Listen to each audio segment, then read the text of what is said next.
عالمی تحریک سنی دعوت اسلامی شاخ گلبرگہ کے زیر اہتمام 30واں سالانہ سنی اجتماع کانفرنس کامیاب۔ اس کانفرنس میں خواتین نے کی ہزاروں کی تعداد میں شرکت۔ ریاست کرناٹک گلبرگہ شہر میں عالمی تحریک سنی دعوت اسلامی کا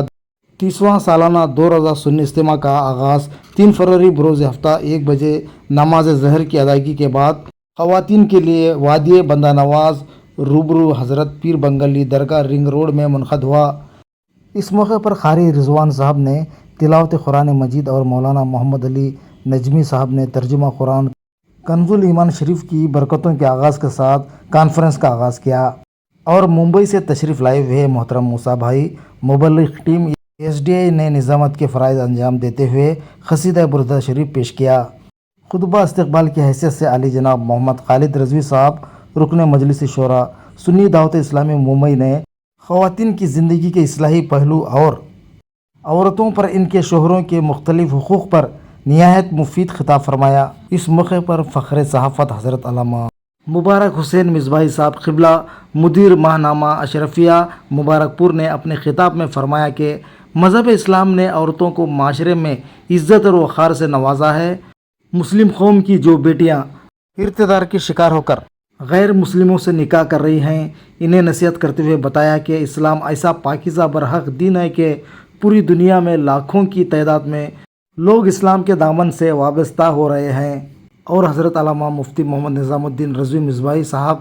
سابق صدر المدرسین جامعہ اشرفیہ مبارک پور نے دارالعلوم رضائے مصطفیٰ کے درجہ عالمیت سے فارغ التحصیل 4 طلبہ کرام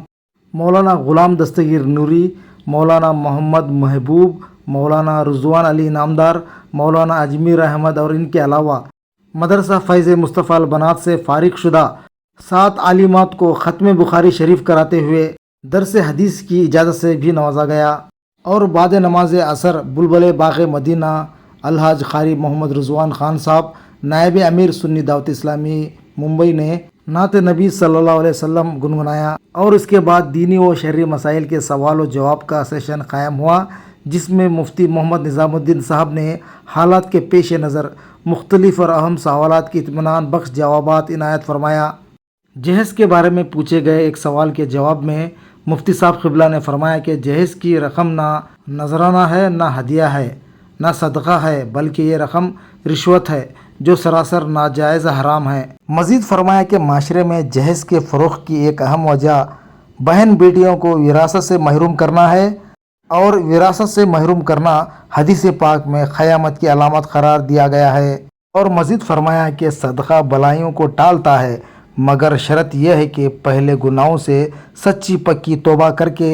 دوبارہ گناہ نہ کرنے کا عزم مصمم کریں، پھر برکتوں کا جلوہ دیکھیں۔ مثلا کوئی بیماری سے بچنے کے لیے علاج کے نام پر دوا تو کریں، مگر بد پرہیزی کرے تو اسے بیماری سے شفا حاصل نہ ہوگی۔ یوں ہی اگر کنویں میں گرے ہوئے جانور کو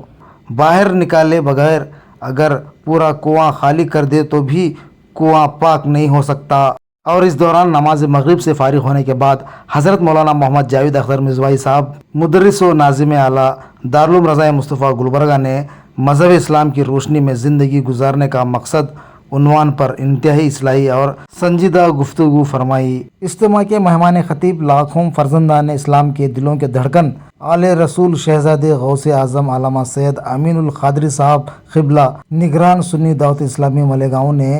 اپنے خصوصی خطاب میں دینی اور ملی مسائل پر خطاب فرماتے ہوئے قوم مسلم کی عظمت رفت حاصل کرنے کے حوصلے سے رہنمائی فرمائی۔ آپ نے فرعون کی بیوی حضرت آسیہ کی ناقابل بیان آزمائشوں کا عبرت آمیز تذکرہ اور کامیاب ہونے پر انعامات کا ذکر کرتے ہوئے خواتین اسلام کو اللہ تعالیٰ کے ساتھ اپنا تعلق مضبوط بنانے کا پیغام دیا اور رابعہ بصریہ کی زندگی پیش کر کے سوشل میڈیا کے فحش مناظر اور دنیائی خرافت سے دور ہو کر 5 وقت نمازوں کی پابندی، شریعت مطہرہ کی پاسداری کرنے پر زور دیا گیا۔ جان بوجھ کر نماز چھوڑنے والے سے رب العالمین چادر رحمت اپنی امان اٹھا لیتا ہے، اس لیے نمازوں کی پابندی کرنے کے لیے زور دیا گیا۔